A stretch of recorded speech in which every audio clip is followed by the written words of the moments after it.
showing up on time, showing up early. Today on this episode, right? It's funny because sometimes people are like, yo, what's the topic going to be? And I'm like, this week's episode, where we decided we're going to talk about two things. One, we wanted to have, and Jonah, we didn't even tell Jonah. Like, Jonah, we were just like, Jonah, can you come on the podcast? Yeah, I literally was right before this. Like, so wait, what are we talking about? Yeah. You like, what are we doing, dude? So today's episode, we're going to talk about two topics. One is first off, like knucklehead mistakes that new people make when they're looking to JV on deals, because we've been getting a bit of that where people are just making these knucklehead mistakes. And I think it's coming from just honestly, it's a lack of communication and a lack of, it's almost like you're not being taught how to, it's like common courtesy or common etiquette of what you're supposed to do in a deal. So I just want to kind of go over some simple practices that's going to prevent people from wanting to rip each other's throats out during doing deals. And then outside of that, I just wanted to talk with you guys and I kind of figure out life and what's going on as you guys are growing in your businesses, as you're entering into these new chapters of life. Because I know for myself, I'm personally finding myself encountering new challenges as I'm growing. Even like this month for me was six-figure September. And Hey, technically, Lego. yeah, like technically I hit that, like I did that last week. But funny enough, it doesn't feel like I did it because I did it in a way I wanted to do it in one way and it happened in another way. Right. So it didn't happen in the intended way. So it almost feels like I didn't do it yet, if that So makes you're sense. saying you accidentally made I, 100K last month? You I just tripped stumbled into $100,000? right. That's I tripped and not what fell. you're saying? It's kind of what it feels like. I just like I tripped and fell and like 100K went into Crazy. my bank account. But like I wanted to do it in a different way. But so before we get into that, into my accidental six figures, I want to dive into some of the stuff that people make as mistakes when they're looking to JV with each other. And for anyone that's brand new to the world of entrepreneurship, JV stands for joint venture. It's a pretty common term used across all of entrepreneurship. It's not just real estate, but in business buying, in collaborating, people will oftentimes say JV as a joint venture partnership. So it's just two individuals coming together, not necessarily making a LLC or an official business together, but simply coming together on an agreement to transact or do some form of a deal or business transaction together. I'm curious, have you guys run into any like knucklehead newbies when looking to JV? Yeah, all the Yes, time for all me. the time. It's literally all day, every day. It's Like part of literally it's all part the of the time. transaction. It's part of the transaction. Yeah. Best practices for them, right? Not for us. For them. Yeah.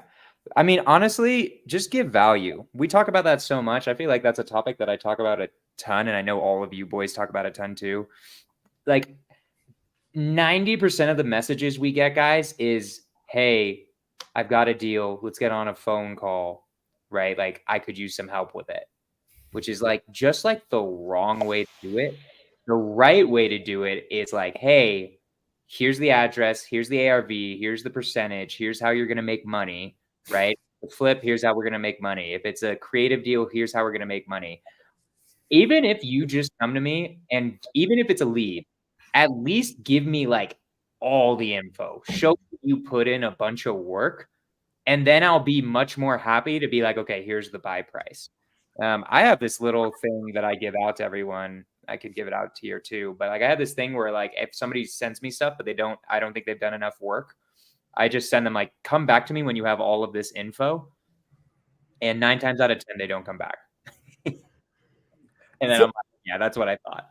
Bro, I love that, right? Because it's a filtration system. And like at some point when you start to get established in your business in your system, this is the most efficient way to JV with people. And oddly enough, I've had people take that as being rude, right? When they feel like, hey, I reached out to Marlon or Jonah or Sam, and they just sent me this link saying, fill this in and then we could talk. And what they don't realize is you're reaching out so that you can get a deal done and you can make money.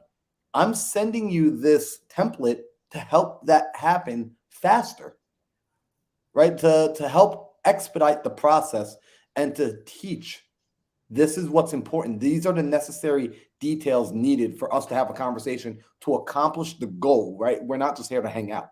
Like as much as like we will hang out when we're doing deals together, we're not just here to hang out and just be friends and just be buddies. And I think sometimes people forget that part about JVing, where yes, it is about building relationships, but it's not only about just hanging out and goofing around. Let's also maintain intention on getting to the finish line. And these are the things that are needed as non-negotiables. So Jonah, I love the fact that you actually like send people the link of like, yo, basically don't follow back up about this unless you have this information.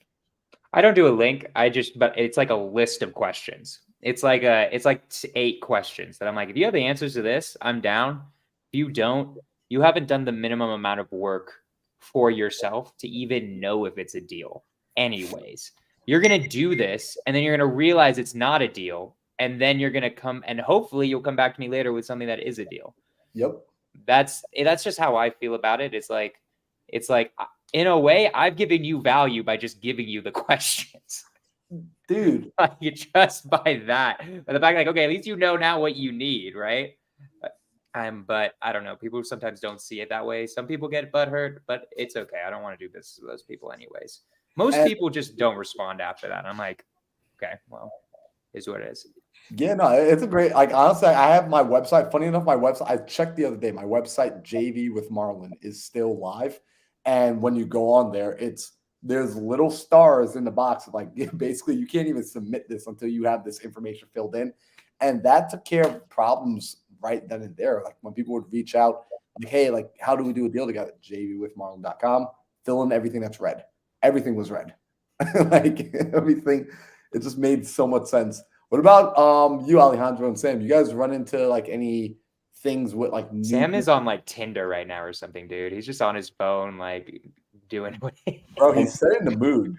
I'm on Instagram. I'm pushing people here. I'm kidding. To show up for Jonah and his chest hair. I appreciate it. I should go live on Instagram. But Alejandro, you go first. Sure. I run into it all the time, man.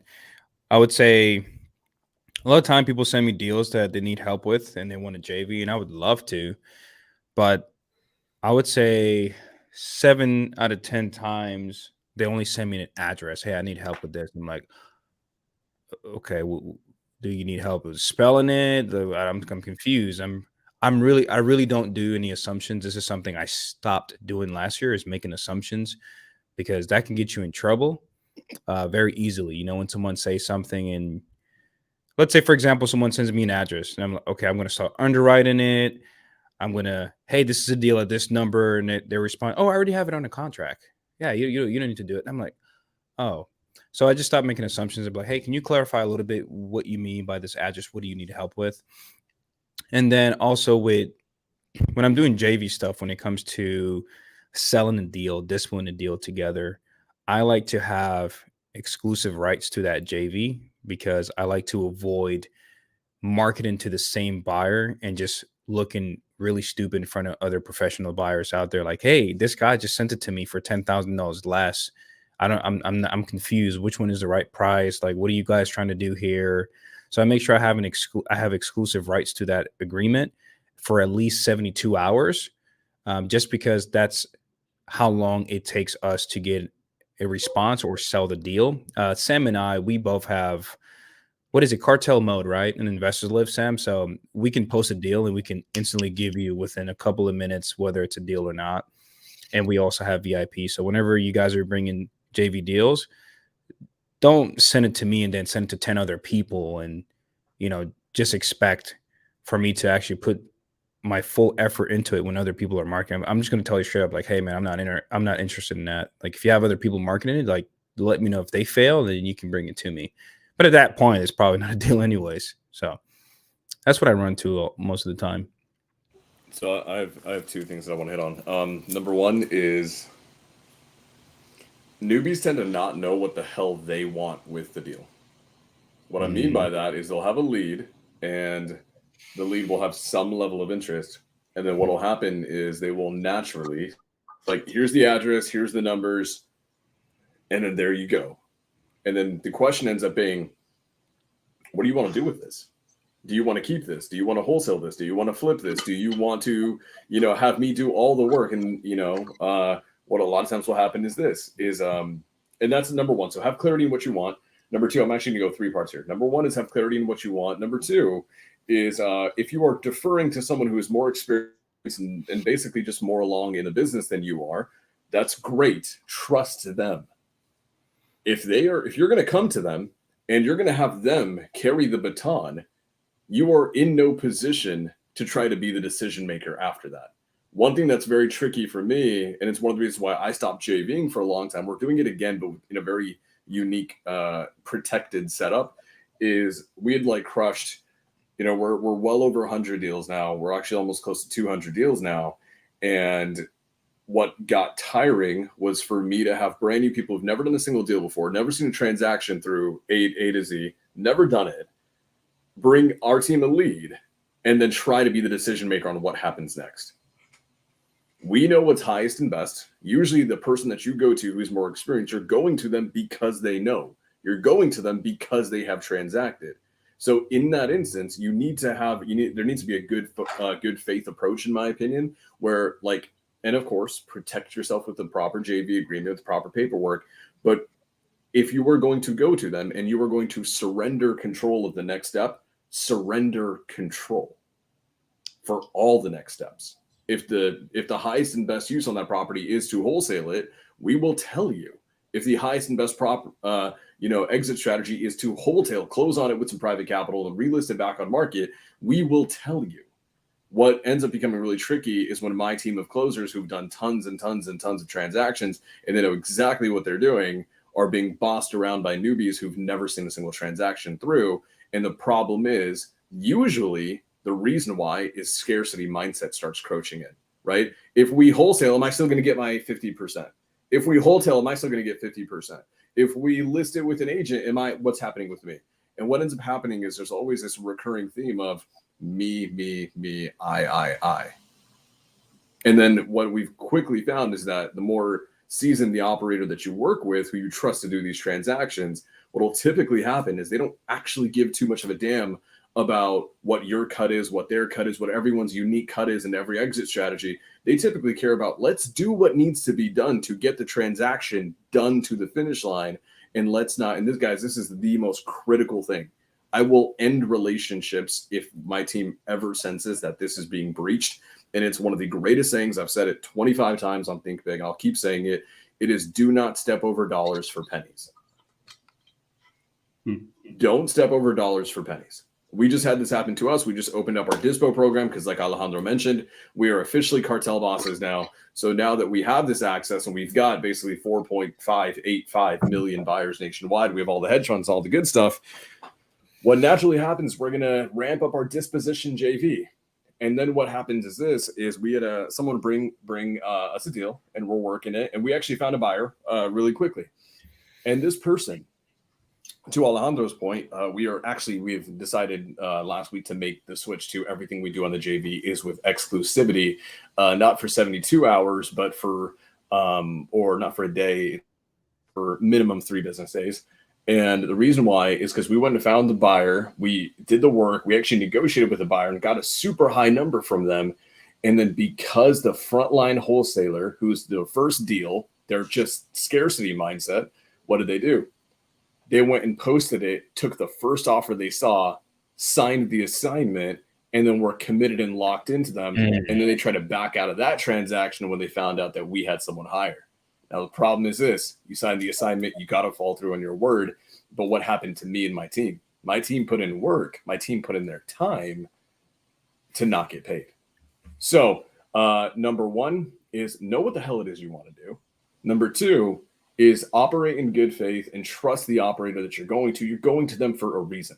You're going to them because they know what they're doing. If you knew everything about everything, you wouldn't need them in the first place, and then you can make all the decisions. The second that you defer to someone above you and you give them the baton, let them make the decisions. Will they eventually burn you at some point? Will someone burn you?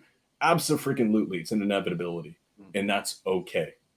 If you want to get the most out of every single transaction as much as you can in the JV process, trust the people who've done dozens, if not hundreds, if not thousands of deals to know what the hell it is they're talking about.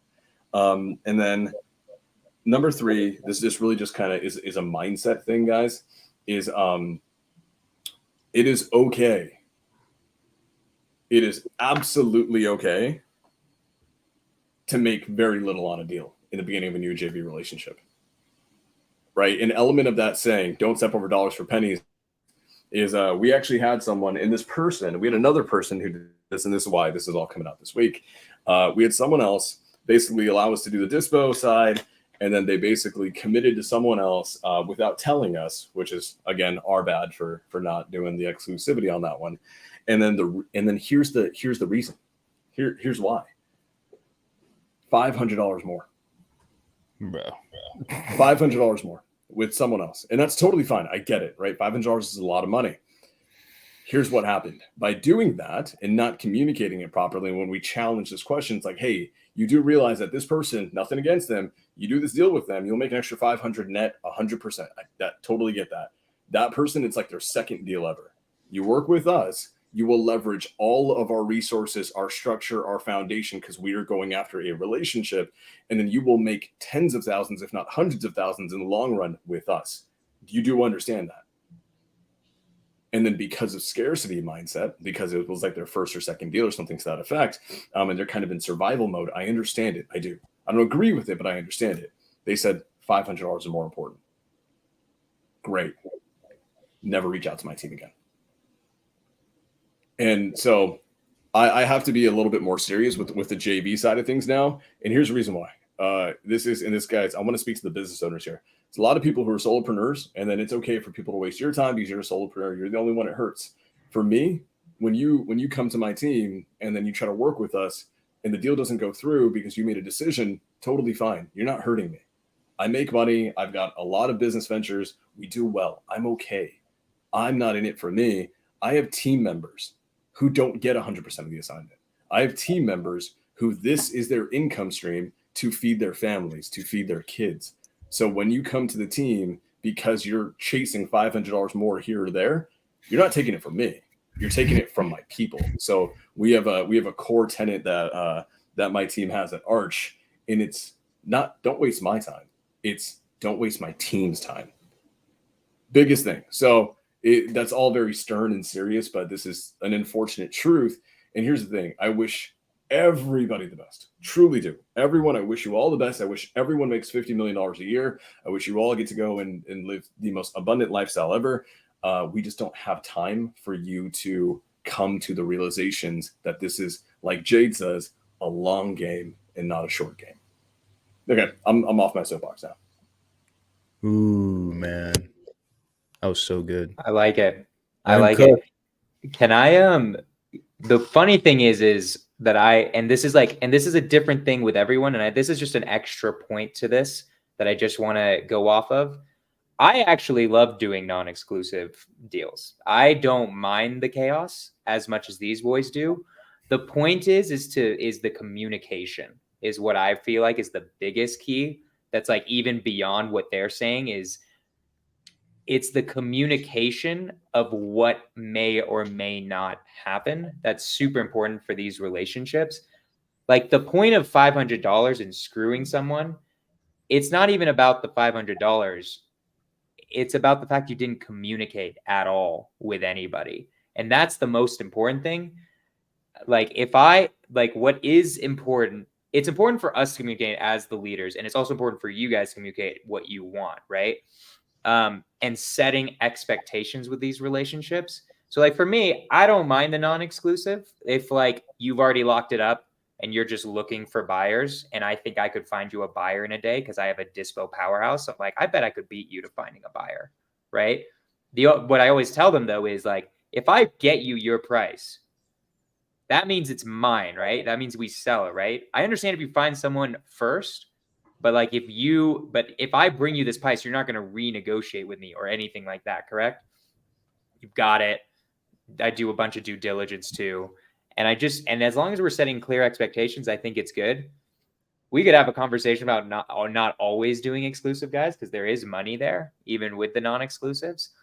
But I think the point that I think I want to just stress with you guys as well, that I already Sam went into and Alejandro, is it's all about communication in the end. And if you're miscommunicating, you're going to break relationships that are worth hundreds of thousands of dollars, millions of dollars, billions of dollars, to be honest, like over a lifetime, billions of dollars over $500. It's like you're not thinking straight. It's kind of funny, right? Because most businesses screw up and drop the ball, not in the fulfillment. A lot of businesses screw up in fulfillment, right? Like, let's be honest, a lot of people, like, they just have terrible fulfillment. Like, they'll sell you on a promise and not actually do the thing they said. But people that are capable of doing the things that they said they would do, where they fail is in the communication. And the communication is where we see a lot of customer service goes down. This is the biggest thing. Like, the better a business can communicate with all the people it transacts with, employees, customers, and even internal, like as far as like operations, that will make a game-changing difference in your business. If all you did was over communicate, there's no such thing as over communication, by the way, ladies and gentlemen. Like, if someone says, well, they over communicate, what that person is saying, I suck at communication, I don't understand communication, so I feel like other people over communicate, because there's no such thing as over communication, right? Because it's constantly calibrating, it's constantly making sure that the other side understands what's going on, is kept updated moment to moment. I'd rather have something that over communicates, where I have the ability to simply mute it when I no longer need information, but have access to the information when I need it, versus wanting access to the information. What's going on? What's going on? What's going on? And I can't get access to it. Just think about that in your personal lives, y'all. It's the same thing in business.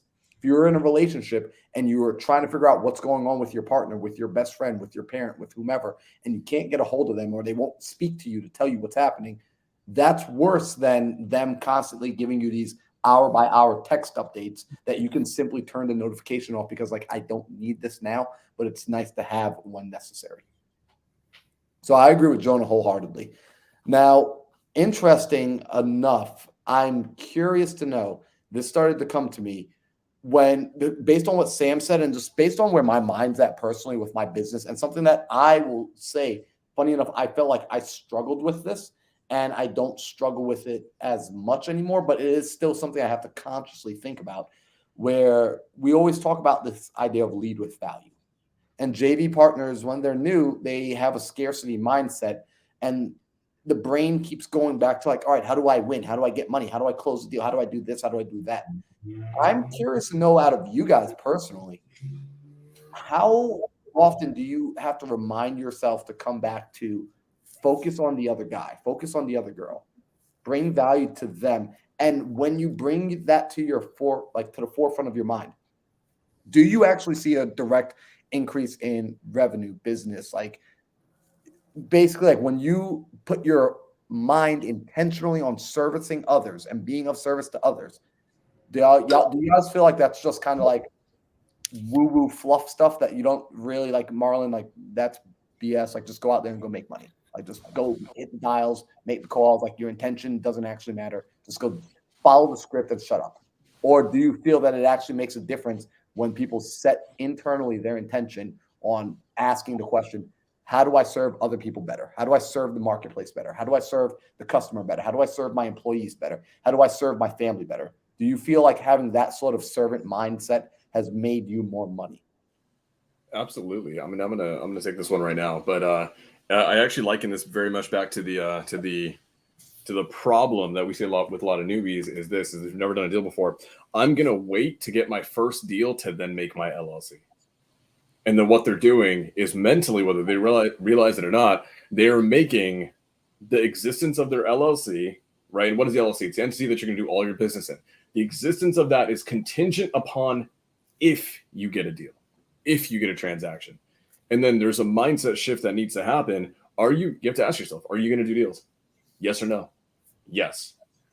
If the answer is yes, great. How many? 100, 1,000, 10,000, a million? The answer should be as many as freaking possible throughout your lifetime.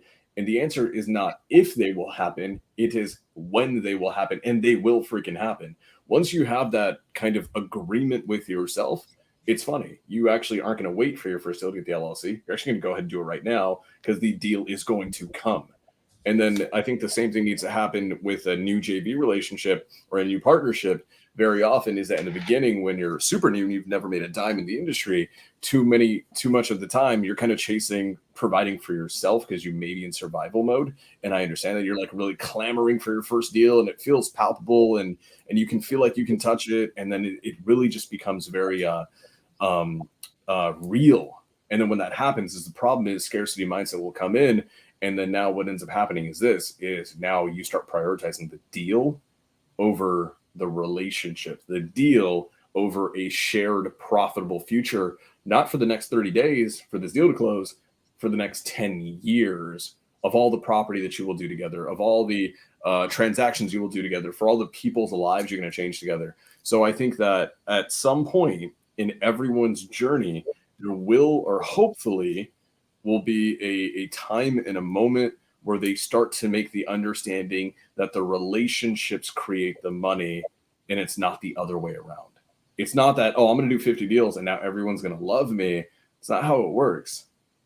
Go get everyone to love you and you will do 50 deals with everybody. And then once that mindset shift happens, I think that's when people start approaching everything the right way. They become of service and not to be served. And when that happens, I think we start seeing a ton of momentum, a ton of shifts in momentum. I'd look at some people who are in my ecosystem who I've like kind of plucked and I've like they're newbies or newer. And I've spotted that they've had like leadership training or they could make fantastic leaders in some way, shape or form. And what do I do is like I pluck them and I put them in a position where they can kind of wrangle together 5, 6, 7 people, right? Something small and manageable.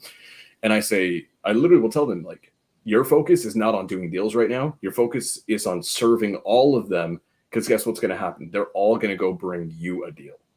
Now your output is not 1-to-1, it's 5-to-1. And then every time I do that with like a mini leader or a sub leader, they just dominate. They freaking crush. And I think that's truly the most important thing is that mindset adjustment. And I mean, honestly, that's the reality of that is that's what it means to have an abundance mindset. It's truly at its core is asking yourself, is this the only assignment fee I'll ever make in my life? The answer should be hell no. Is this the only house that I'm going to buy? The answer should be hell no. And if you believe those answers, you will never put the money first. So again, I'm going to pass it off. Yeah, I mean, it is everything. I make that the entire core mission of my business. Like if I brought up my like EOS stuff and I brought up like my core mission statement, it's literally the point of everything that we're doing is to solve sellers' problems, solve agents' problems, and solve buyers' problems. That's what we're doing. That's everything permeates my organization that way. When you look at my KPIs, it doesn't say deals closed. It says problem solved. When you like look at everything in my business relates back to it, and I very consciously make it where it's listed and you can't forget it. My biggest anxiety for my entire business is that they have that attitude you were talking about. It's like where they're seeing me talk about it and they're like, all right, Jonah, that sounds like a bunch of BS. I'm going to go make the dials and get deals. That's my greatest fear. Because I don't know. As a leader, I still don't know if I'm not 100% sure if I'm constantly always able to get everyone realizing that is everything. It's everything in life. It's everything in business. It's everything in love. It's everything in literally every facet of your entire life. Family, you will get more by actually bringing value in everything, right? It's how you get everything you've ever wanted out of anybody, out of the universe, basically, is how much value are you giving? That how much money you make is a direct correlation of how much value you're giving to the marketplace, right? How much I feel like I would give that to everything. How much love you're getting from your girlfriend is in the end, how much value are you giving her, right? It's always that way, and I'm always constantly thinking about it. It's my greatest anxiety is that right now is like, am I making sure that my team also realizes that in the same way that I do? It's my greatest anxiety that I have been up at night thinking about like, damn, how am I going to reinforce this in everyone else's mind that we're not getting deals here, we're solving problems. And I think of different ways of how I can reinforce it every single time. It gives me all my revenue. Basically, my entire business is based off it. So every dollar I've ever made is based off of that idea. Every real estate friendship I've ever made is based off that idea. Every relationship is based off that idea. Like it is the foundation for having the best life ever. Honestly, if you live life with that creed, everything in your life will become better. Because also what it does secretly, this is like another thing. This is from a book, Extreme Ownership by Jocko Willink. I don't know if you guys have read that one, but basically it makes you responsible for everything also, because you're just not giving enough value. And that's the truth. If you were giving enough value, Tony Robbins would respond. If you were giving enough value, you could talk to Joe Biden about whatever, right? So literally that's just everything in the end. So I don't know. That's my little soapbox, because this is that question hits the core of what I try to make everything in my life about now. You're muted, Marlon. Okay, I was worried that was just me. Oh, cool. Yeah. All right. So, and I'm glad y'all are answering the question like this. And I want to know in the audience, guys, like, let me know in the audience if this is resonating with you. But like drop some fire, drop some like emojis in the audience, in the chat, if this is resonating, because these were the things I was wondering. I wanted to know this kind of stuff. Like when I would look at what people were doing, yeah, I can see what you're doing on the outside, but I wanted to know what was happening internally. Like, what were your intentions? Because I think the problem is oftentimes people copy what they see others doing externally. I'm copying your physical body movements, but I'm not understanding the intention behind why what you're doing and the energy in which you're doing it with. And that makes a massive difference. And whether a person wants to call it woo-woo or whatever, at the end of the day, what Jonah and Sam just said is true. If you're not giving enough value, if your bank accounts are slim, right? If you didn't make the money you wanted to make, you don't even have to ask me for my opinion on did you give enough value. The answer is no, you didn't. If you feel like you should have been making more money and you didn't, the truth is the marketplace does not feel that you gave it enough value, period. Right? Like that's a fact, right? Like, so you might say, well, I feel like I gave it. Well, the marketplace doesn't agree. Sorry. Like, y'all picking up what I'm putting down. The marketplace does not feel you gave enough value. It's okay though, because now you're here tonight. You're listening to Jonah. You're listening to Alejandro. You're listening to Sam, and you now have awareness. So now you're in a better position than you were 10 seconds ago, because now you no longer have to scratch your head about why you didn't make the money you want to make yet, and you can start asking the better question of, okay, how can I bring more value to the marketplace? And here's the nice thing. The value isn't what you view as valuable. The value is what the marketplace views as valuable. Start thinking from the standpoint of who is it that I'm serving and what do they find valuable, right? Homeowners, right? We're real estate guys. Homeowners find someone that can come and buy their property in as-is condition very quickly without a hassle, and who communicates with them on time and treats them like a human being and listens to their problems. They find that valuable, right? Realtors find investors who aren't weekend seminar investors who just popped out of a 3-day event at a Marriott and who now feel like they're investors because they watched a couple of YouTube videos that they're actually talking with real professionals who follow up on what they say what they're going to do, and present themselves professionally and follow through. Real estate agents find that valuable, right? Employees find a leader who has a clear vision, who can articulate that clear vision, who doesn't give them whiplash by jumping from one shiny object to the next shiny object, but is able to stay steady and create a pathway for their success. They find that valuable. When we start figuring out how to bring value to the other human beings in our life, you will receive the harvest. You will receive fruits from that harvest. I'm just happy Can I add something on, Marlon? Please, bro. That's why Here's you're like here. here's like a little tip and trick that all of you should write down who are watching this, because all of us do this. Because here's the next question, because I was a newbie once, and I remember this the first time Pace Morby ever talked about this stuff.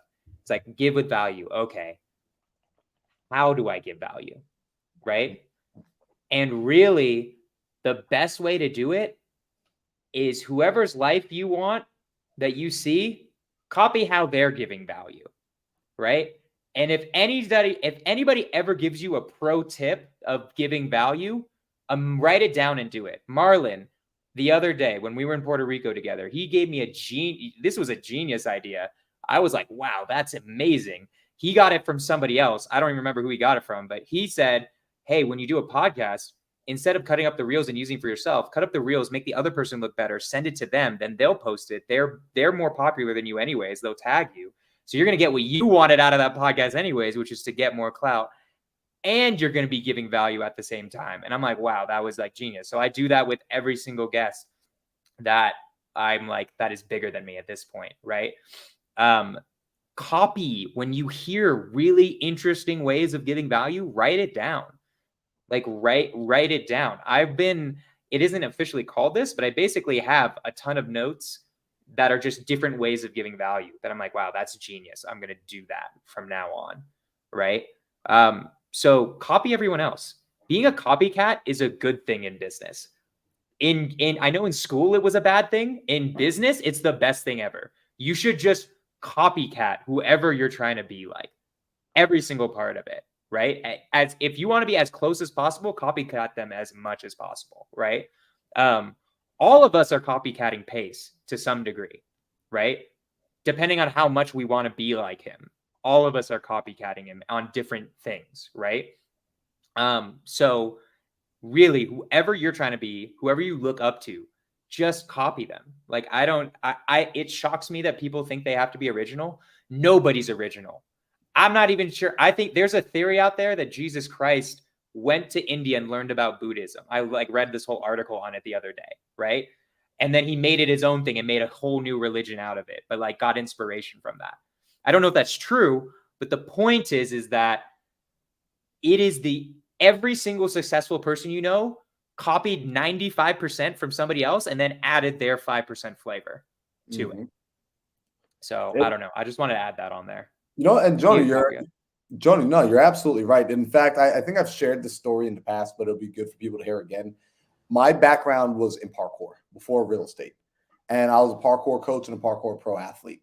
And I remembered when I was in my gym one day coaching, we had this young kid, Danny Atkins. He was about 14 years old. He did a sport called tricking, right? So it's mixed martial arts tricking, where this is when you see the guys doing the kicks and the flips and all that cool stuff for the competition. So they're basically showcasing and demonstrating their moves and mobility.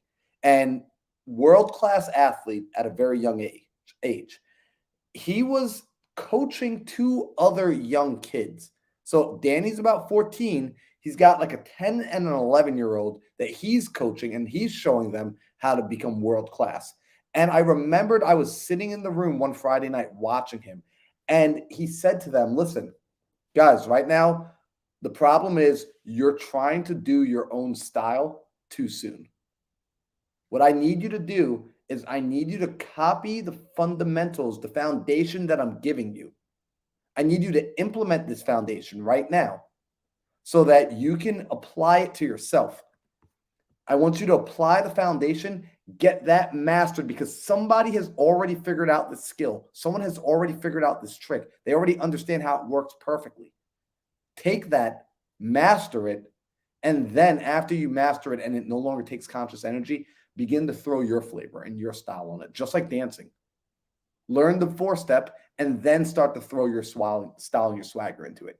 And I remember just sitting there am I really listening to a 14-year-old right now give some of the deepest wisdom advice to 10 and 11-year-olds? And these kids are oh, that makes perfect sense. And I'm sitting there that makes perfect sense. And so that became something, exactly what you just said, Jonah. When I got into this world of real estate and entrepreneurship, I didn't try to reinvent the wheel. I literally went and found out who was doing what I wanted to do. And I just started started copying. And when it no longer was what I wanted to do, and I got from them the pieces of their life that I want, I jump over. I copy people to this day. And I'm very okay about it. In fact, when people sit and talk with me, you'll often hear me give credit to the places that I copy from. I'll say names like Alex Hormozy. I'll say names like Pip Stellick. I'll say names like Pace Morby. I'll say Cody Barton. I'll let you know where it is that I'm grabbing this information from. And I'll brag about it. Why? Because I didn't make it up. Right? So I could brag all I want because I'm just talking about something that works, period. It works. So I love that. So I think that's helpful for people tonight. I'm curious to know though, how's life been since Puerto Rico, bro? It's been good, dude. I did a traveling tour for a little bit. I was back in Denver for like 3 days. Then I went to San Francisco because I missed my family. I hadn't seen my parents in like 8 months. So I was like, I wanna see them. So I went to San Francisco, hung out there. Did a meetup with Lonza and Ty, which was really fun. That was a sick meetup. Like I like that meetup the most because I don't know how like you guys speak at meetups. So like there's like always like if it's like in a brewery, shit is distracting. There's like noise going on. It's really annoying. This one, like we had the whole place to ourselves. Basically, it was quiet. I was able to like. I feel like I was able to like really own in some speaking skills stuff. And really get some moments of just like pure silence where I'm like, damn, I really hit that. Let's go. That was really fun for me. Because like it's really, you can't hit that if there's just other stuff going on. So that was fun. And then Munif, like a week, like while I'm in SF, texts me, puts me on a flyer and it's like, bro, you're coming to Texas. I'm like, what do you mean I'm coming to Texas? Like, what do you mean right now? It's like, yeah, I want you to speak with me at these meetups in Texas. And because me and him have been talking about doing like meetups and stuff like that anyways, like we've been planning it for too long. And he's like, all right, somebody just has to make this happen. It's like, Jonah, you're coming. And I'm like, well, you put me on the flyer, so I guess I'll fly out to Texas. So flew out to Texas, hung out in Texas for 4 days. That was cool. We hung out with, did meetups with him, hung out a little bit with Vina. She lives in Dallas. And that was really interesting. Like talking to her about some multifamily stuff. I might be, or I'm going to be calling agents, commercial agents in her community. That's something that I'm going to have happen. I'm like, Vina, you realize I've like residential agents are all I've ever called. And she's like, oh, it's like the same thing. I'm like, I don't know if it's going to be the same thing, but okay, I'll trust you. Like I'm not down for it.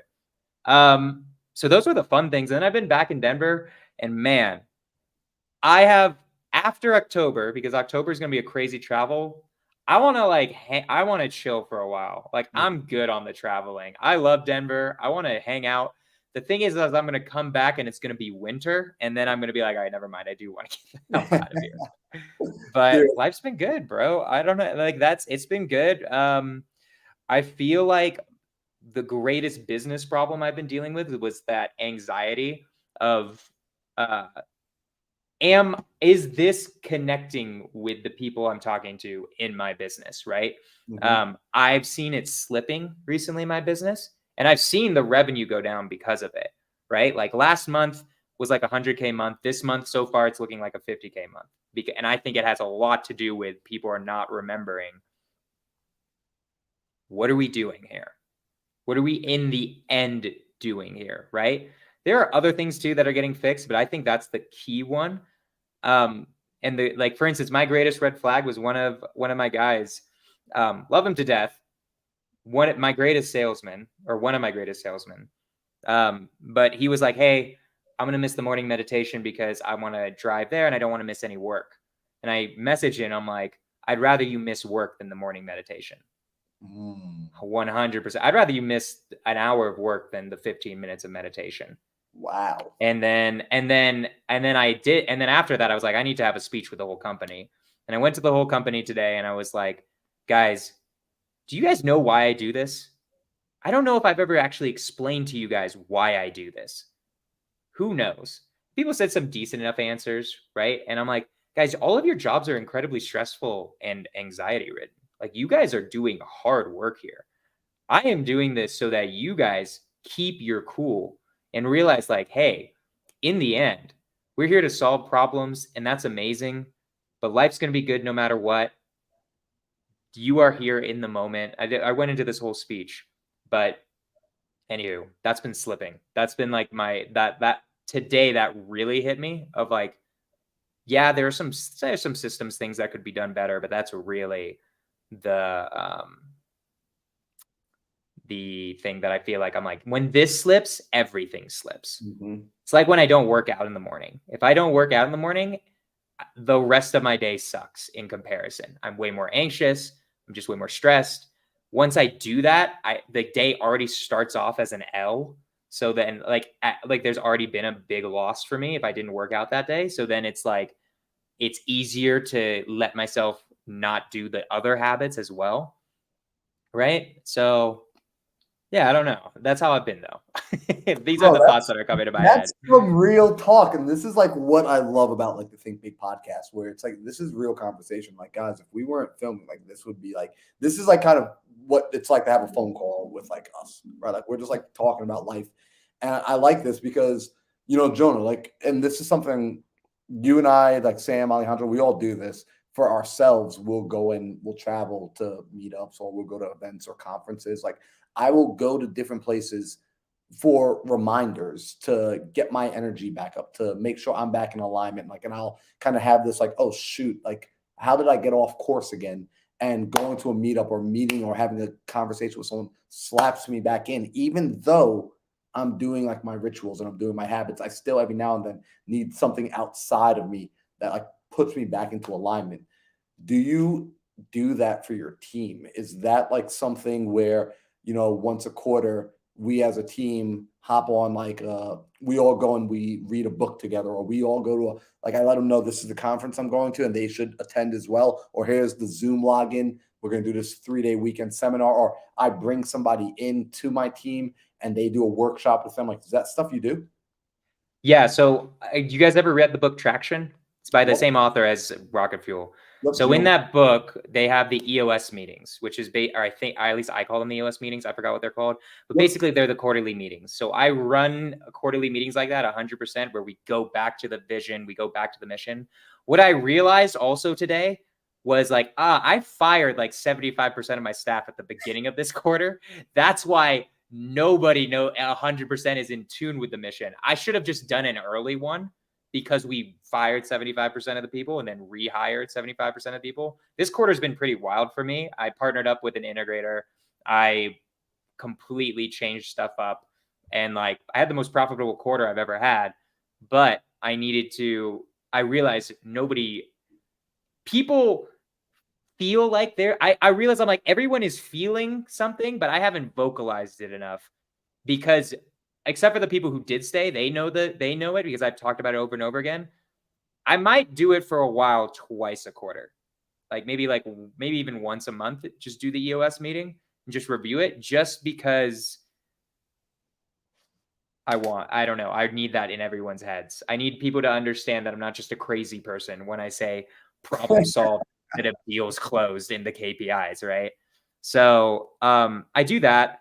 I also made a goal for myself when I hit the 1.25 mil revenue for this year, that every quarter after that, I'm going to fly my entire team out to Denver, and we're going to do like an in-office EOS meeting and have like a weekend as a team. Because I think also the virtual side, there are some negative downsides to being all virtual that I don't like. And I don't know if I can solve it. I talked to Pace about it. Pace was like, everybody I know who's successful has a real in-office, like office. I'm like, okay, I may have to do that. But if let's try some stuff out and see if I don't have to do that. So I'm going to try some stuff like that, where at least we're once a quarter all together and just see how that goes. But yeah. That's I love that, bro. First off, I gotta say, like, this is timing. Like, this is like some God timing for me, man. Or this is like some Jesus learning Buddha, like whatever you said earlier. I love that. I just read an article on it. There's somebody that heard that and like they signed off. They're like, I don't believe that. Yeah. But dude, like, no, like traction actually came back up like several times in the last 5 days, which anytime I kind of get like those reoccurring signs, it means, you know, it's time to dive back into traction. But I love what you said. Right? It's you revisit. By the way, if you guys haven't read Traction, if anyone in the audience hasn't read Traction and you're trying to build a business and you haven't yet made it click in your mind that a business is a set of systems, that you need to go read this book. It's one of the best books, in my opinion, that explains the system as a whole and how to put those components together. And it's my favorite book on scaling. Like if you feel like you're ready to scale, I feel like that's the book for you. If you're still just trying to do your first deal, don't worry about that book yet. Yeah. If you haven't made That's how I money, feel. like once you're like, hey, I'm trying to make money consistently and I'm going to involve other humans in what I'm doing, this book is going to be very helpful. Yeah. And so I agree with you wholeheartedly, though, the meeting in person. Because, I mean, Sam, you and I, like, we talk all the time, but when I see you in person, it's a totally different vibe, right? Like, it's kind of like being in a long distance relationship. Like, sure, like, you can make it work, but at some point, it's like we need to go physically be in the same room together. Like that needs to happen at some point in order to take this relationship to the next level. And so within an organization, I think it's the same thing amongst its people. I've got a buddy of mine who runs several multi six-figure operations with VAs all across the Philippines. And he actually would get onto a plane, and once a quarter, he would fly out to them and he would do his meeting with them in person. And he said, like, it just boosted morale so much and business increased drastically by that little thing. And everyone else kept asking him, like, what are you doing? What are you doing? Because we're all following the same system. How are you out producing us in results? And he remembered to keep the people, like, to give the people what they need. And sometimes people need that coming together. They need that physical proximity with one another. So I freaking love that, man. Love to hear that, like, your business, that you're recentering and keeping the important thing. Yeah, man. And also an add-on to it too, because I think part of yours was also like everyone, at least everybody has required reading. I give different reading depending on their roles. So like for me, what I give all my salespeople is Never Split the Difference. They have to read that book first because that's my favorite book on sales personally. Everybody has required reading too, because we're here to self-develop. We're here to develop you too, right? But books are the easiest way to do that. It's like the cheapest and easiest way to do that ever. It's like kind of ridiculous. So I threw it on there. And I don't think this was like a crazy assumption to say that you would kick people out of your organization even if they were like massive closers, they were locking up deals, they were making you money, but they started to fall out of line with the values. 100%. Because what are we even doing here if we're not doing that? Like, what is even the point of all this? Money is fleeting. Kanye West has a great quote. Money is like air. When you have none of it, then it's something. But when you have enough of it, it's like you don't even think about it, right? I like, what is even the point of all this? What's the point of being alive if we're not going to stick to our values? I don't know. This is just how I think about things, or I've started to think about things. Like, who cares about money? Money comes and money goes. And also this is a confidence that comes from me. Like, if I absolutely had to, I could just fire everyone and go back to the dialing. If I absolutely had to, right? I really don't want to, and I definitely don't think I need to at all. But like, if worst came to worst, like if there was tragedy, whatever, I don't know. Like, that confidence in it makes it where like I'm willing to fire someone who brings in $100K a month if they're like screwing people over or like doing something I don't agree with. Bro, Jonah, you're tapping on something right now, which is like, I made a thread the other night, and I got this from listening to Myron Golden. If you guys have never listened to Myron Golden, I recommend him, especially if any people in here are like Bible-based people. Like, he's one of my favorite people to listen to as far as like business and like scripture coming together. But he said something, right? You just talked about having the confidence you make decisions based on who you are as an individual. You've grown and developed as an individual, which lets you make higher and higher level decisions, producing more and more value in your business, in your life, and in the lives of others. That's a byproduct of you becoming more. And that happened because you put in the work. And so I want to read you this thing, right? Because some people get overwhelmed when they're looking at building. And the reason you're overwhelmed is because you didn't master one component at a time. You need to master one component, then master the next component, then master the next component, and stack these components on top of each other. What you did was you learned about something and thought that meant you learned it.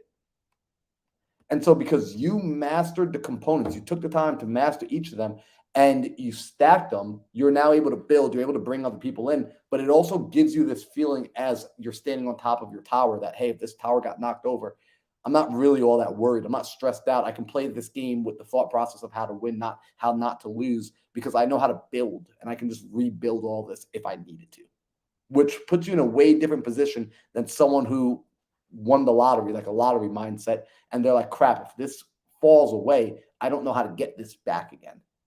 And that's because it was handed to them versus you went out and built it. Built, not bought. Yeah. Bro.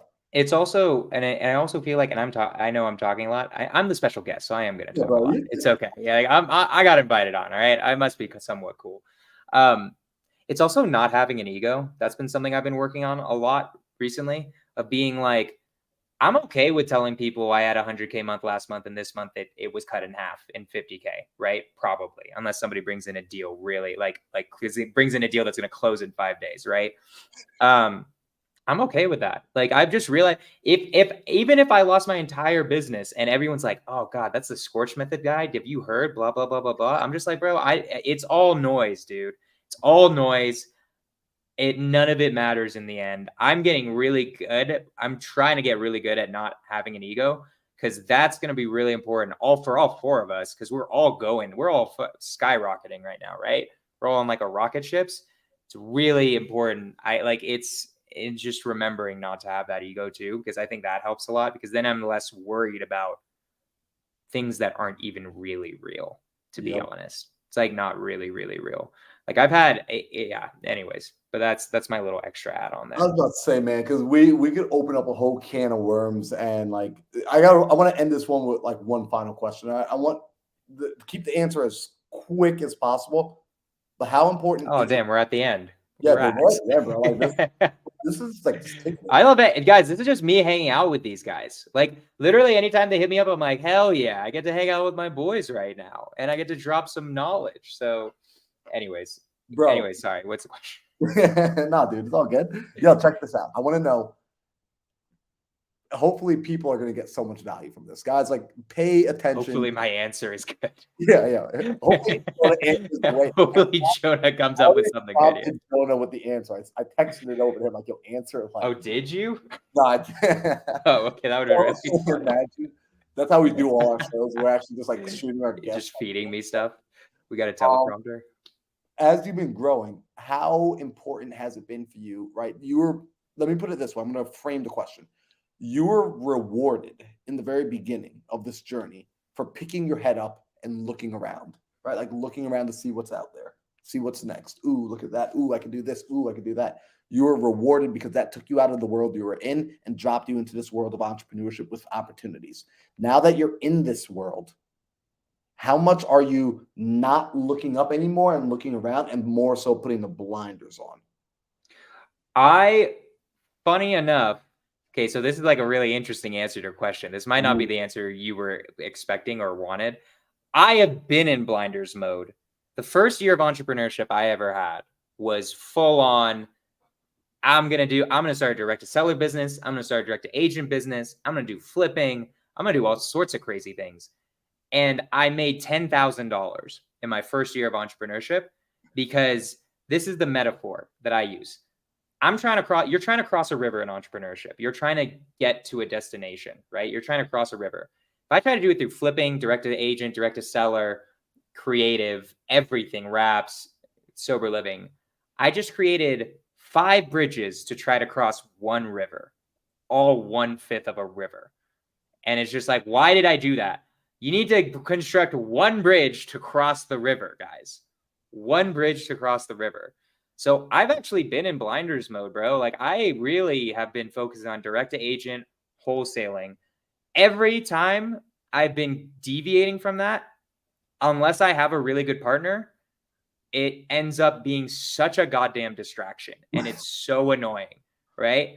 Like I have this one deal, I have this one wrap where honestly, I kind of screwed up the numbers, and I've been paying like 4 for payments on it. And it's like, wow, this is so annoying. I really want a wrap buyer for this already, right?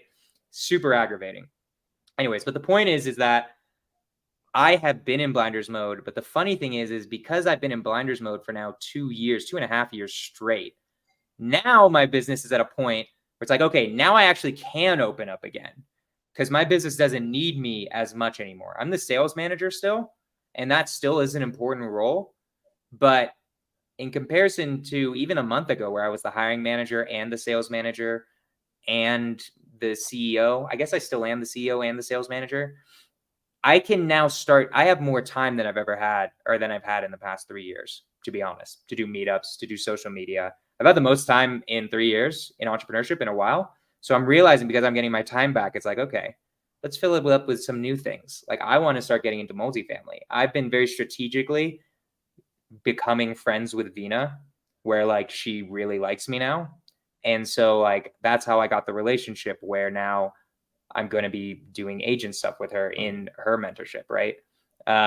So it's funny, my blinders are coming off at this moment. So I don't know how that kind of doesn't answer the question, right? Jonah, But like, you answered the question perfectly because yeah. I want to highlight for people, for anyone that might have missed it, or like I want to make sure they understand it. Jonah just said in the beginning for the 2.5 years, blinders were on because the first year of business, he made $10,000 because he was trying to do everything at once. Then you narrowed it in. He said, I do one thing, direct to agent wholesale, period. Not direct to agent, and I might buy and hold it, and I might fix and flip it, and I might direct to agent wholesale. A concise answer. 2.5 years focused on just that. And every time I deviated, it was such a time suck. And I did deviate sometimes, right? Like I do own a few rentals. The rentals that I own with other people are way more what I want than the ones I don't own with other people. But anyway, sorry, not to interrupt. Well, no, but you know what, dude? It's like the equivalent of, it's like, you know, every now and then, like we quit drinking, we quit going out and partying at the club and going out on Saturday nights. But every now and then it's like, well, you know, I kind of wonder what's happening at the club tonight. And, you know, I don't have plans. And we go out and like you do that thing. And then Sunday morning, you're like that. I already knew that wasn't worth it, but I did it again. Right. Like at some point, it's like, guys, like stop being stupid and just stick to your plan and stay on the path until you get where you want to be. Then throw a rooftop penthouse party and make it cool. Don't just go to your grimy little backdoor bar again. Like that's not cool. So I love, Jonah, you answered the question, in my opinion, perfectly. Because I just want to highlight to people the importance of putting the blinders on and ignoring the noise and killing the distraction and getting rid of the static while you work. And just being locked in until you get to the point of having the results. Like sometimes people are like, well, how long do I got to do it? Until you have the freaking results. Like it took Jonah 2.5 years. If it took him another 2.5 years, he would still be sitting down locked in until he's where he wants to be. I feel like when you start knowing it, and I might be wrong about this, guys. I don't know. Maybe I'm going to go off and start doing multifamily stuff, and then the wholesaling's going to suffer. I don't know. I'm also don't 100% know the answer. To me, it feels like because my time is coming back to me, then it's time to start doing some greater things, right? Like I'm running out of ideas of how I could actually make the wholesaling more productive with me being involved at this point. I don't know if that even makes sense saying it out loud, but I think it would be, I don't think the production would get there from me trying to be more involved. In fact, it might take away from it because like I need to let it go. I need to let my baby go at this point. You're maxing out. They're starting to walk. It's going to kindergarten, you know, like it's a hard life. You're maxing out your leverage, right? Like now it becomes like a law of diminishing returns. And at that point, right, you've maxed out more and better. You figured out how to do more of what you're doing. You figured out how to do it better. And now you're like, I don't really know how to do any better. And I don't really know how to do any more of this without just like throwing more people in it. But like, that's not the goal. I don't want an army of 40 people. Like I like the skeleton crew we run with. This is where this thing is most efficient. And now it's time to let the machine run and go build a new machine. Yeah, exactly. And like, I mean, like it's, yeah. Jonah, you're the freaking dude. You guys are the men. I love coming on here, dude. It's such a good time. I'm so amped right now. Like it's such a good time. Like I just love talking to all of you guys. Like it's great. Dude. Thank you, brother. You're amazing, man. Yeah. So, guys and girls, for those of you that are watching in the comments, first off, we appreciate all of you. John, Hurd, Donabella, Jim, like Bao, all of you guys. Seriously, we appreciate you, Don Rich, leaving comments, coming on there, liking the podcast, supporting every week. It means the freaking world. In fact, we got to give a big thank you to the audience because more and more of you have been sharing these podcasts with other people. I've been getting tags almost every day on Instagram, which has been extremely humbling. So thank you for that. It means the world to me. And I want y'all to keep sharing it. In fact, people are going back and watching older episodes, which is just insane to me. So I really do appreciate that. That means we're putting out value and the marketplace is finding what we're putting out valuable. Do me a favor. Continue to share this, continue to like it, and do all the stuff. You guys are familiar with YouTube. You know what you need to do if you're here on YouTube. But this is the most important thing. We want to make this podcast about you. We're trying to grow the audience. We want to bring as much free value and free game to y'all as possible. So help us by going into comments afterwards. After the episode's over, go into the comments and let us know what you thought about this episode and what you want to see more of and maybe what you want to see less of. Right? If you're like, hey, Marlon, you talk way too much and we want to see more of the bicep Batman over there talk more, like let him talk. Like, cool. I want to know what y'all want so that we can do our best to either give it to you or we can intentionally ignore it. Right? Because if we're just like, I don't want to do that, then I'm just going to intentionally ignore it. But I just want to keep you involved. So, guys, we love you. Appreciate you. Jonah, for the people who aren't following you, who aren't connected to you, what's the best way to get a hold of you? Like, where do you want the easiest way to get a hold of me is my Instagram, which is in there. You guys can also follow me on YouTube. That's going to be a lot of good stuff. If you guys are interested in doing a DTA business at all, I'm going to give you guys a link real quick. It's just jonahkorchin.com/resources. I think. Let me get it. Let me make sure I got the right one for you guys. I'll put it in the chat. This has my entire business, all my templates, all my scripts, everything that is just a document, hiring documents, basically anything that isn't my tax info is basically in this link. So if you want to start a direct to agent business, just get it. Like, just click on the link. Literally just giving away my business for free. I love doing that on these podcasts. And I also love you guys. So I want your guys' audience to succeed, right? So 100% do that, right? There's like, you guys click 5 links on it, right? That's the one that just go there. You can just go to the website and you'll see it there. It's under resources. Yeah, I just want to give everybody it for free. So if you're doing DTA, it's free. Go get some resources. Jonah freaking Korchin, bro. Why are you so gangster, dog? Like, why did I not know you had a website? Like, I'm over here like fanboying on your website right now. It's only a week old, or like 2 weeks. That's why. Yeah, I love it, bro. So, guys, make sure you plug in with Jonah. He will for sure be back on the podcast with us in the future. So go give him some love. Do me a favor. Make sure you screenshot, tag us all. Let us know what you learned. And like I said, leave a comment. We will be back next Tuesday, 5 p.m. Arizona time for the Think Big podcast, episode 49. For now, peace out.